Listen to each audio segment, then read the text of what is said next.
Yesterday we talked about the basics of concrete. We did a little 101.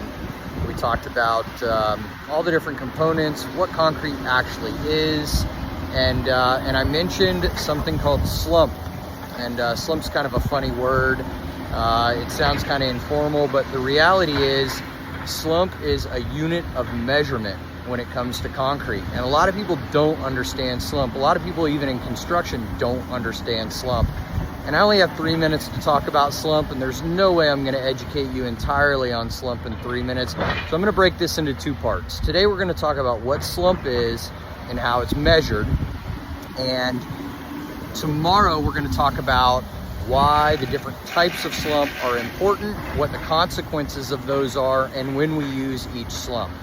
So slump is actually a unit of measurement that measures how firm or how consistent, what the consistency of the concrete is. And so a higher slump is going to be a wetter concrete, and a lower slump is going to be a firmer concrete. And there's consequences to these things. And the way it's measured is a 12-inch cone is filled with concrete, and that cone is flipped over onto a deck, and the cone is lifted off. And how far from the top of that 12 inches that concrete settles is the total slump. So a slump of 0 is concrete that remained firm and stayed in the shape of that 12-inch cone and didn't settle at all.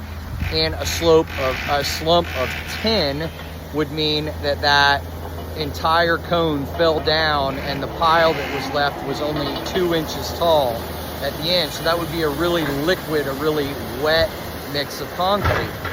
And these things have big consequences in the strength of our mix. They have big consequences regarding prone to cracking.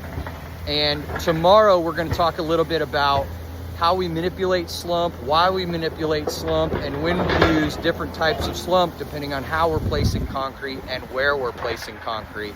So if this video is helpful, give me a thumbs up or leave me a comment. Let me know if there's anything else that you guys would like to know about, any mysteries in construction that I could talk about in 3 minutes or less.